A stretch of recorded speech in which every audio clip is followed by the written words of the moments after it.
Well, another casualty of the pandemic has been Transport for London, as the number of passengers has fallen away dramatically, as we know. It's been left with a huge black hole in its finances, which led to a bitter row between the mayor and the government over a bailout. Well, that finally came at the weekend, so let's get more from our transport correspondent, Tom Edwards. Tom, what can you tell us?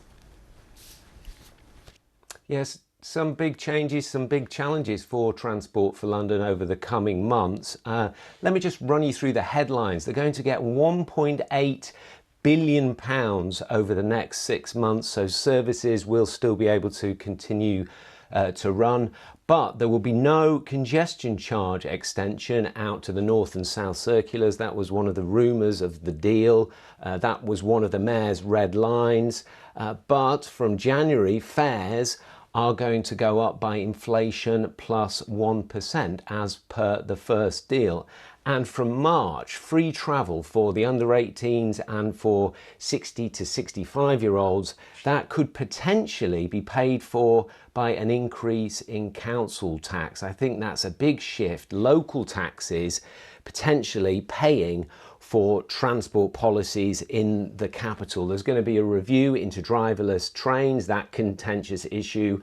They're going to look at property again. We might see some property sold from the TfL portfolio. More savings, 160 million. The unions are worried where that's going to hit. This is what businesses, though, made of it all. Well, there's a big sigh of relief going up across business that there is at least a 6-month deal. Clearly, that's still quite short term, but before we were looking at 2-week extensions, it was quite unnecessarily alarming in the middle of a pandemic. So it's good that there's a 6-month deal. It takes the pressure off and gives a bit of time to negotiate what needs to be a long-term sustainable funding package for TfL. And there are more conditions. By January the 11th, TfL have to have a plan on how they're going to operate without government funding from 2023. So they're going to have to look at all kinds of revenue streams. I'm told that nothing is off the table, road pricing, tolls, that kind of thing. And this deal, it ends just before mayoral elections. So it's going to be front and centre in that.